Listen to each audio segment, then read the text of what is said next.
bounds, or you head on." Entirely too satisfied, he cracked his back and waved away the crates in the cart near the tracks. "And take that garbage with you."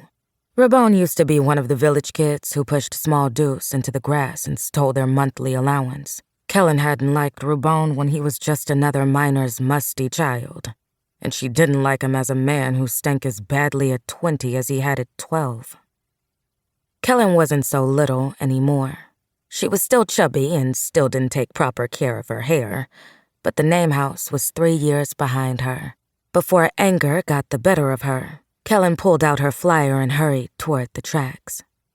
Since it first arrived at their doorstep less than a month ago, she'd folded and refolded the flyer in her pocket so many times that the faces of the world's finest makers had cracked and faded, coffee-stained halos topping their heads. Gasper Vandelez, master technician from across the Swallow and the Crescent Isles, who showed the world how to meld human nerves with ruined metal. Jala, Italish master alchemist, whose work in the West ended plagues before they began. And in the center, illustrated in near-perfect profile, stood master engineer Madame Mesny, one of Nanseau's 12 courtiers, inventor of the Automai, known as much for her peculiarity as she was for her brilliance.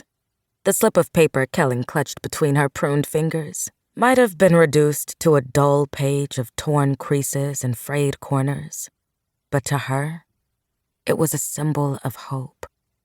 Madame Mesny was the headliner for Rhee's 84th annual Makers Exposition. She was a train right away, and all that stood between Kellan and the solution to Edgar's problems was a waste of a man who reeked of garlic and ghoul pepper.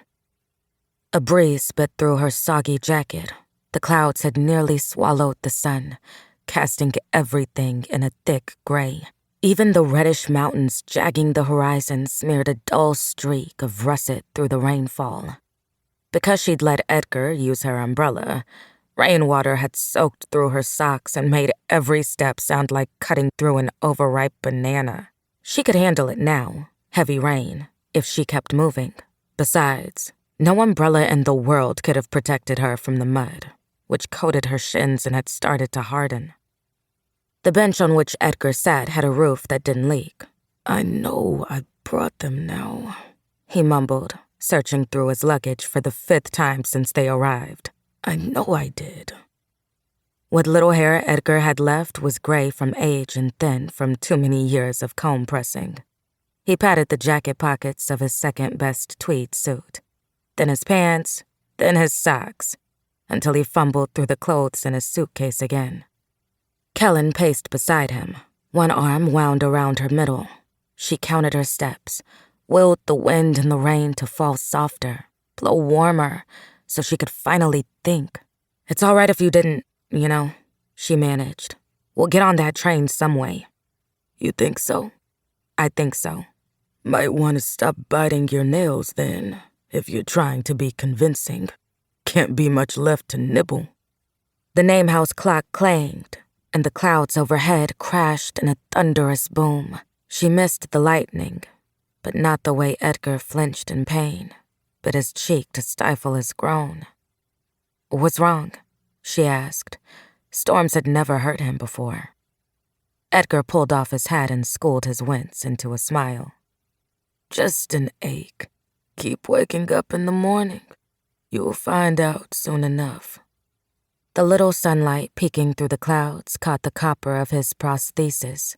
He'd lost his right hand to a miscarve a few years back. She'd just turned 14 when she made its replacement, so it wasn't her finest work.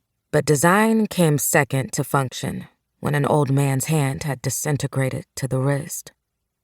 The change in Edgar since his accident had been gradual, a creeping slope, as the ghost of his loss grew larger every day.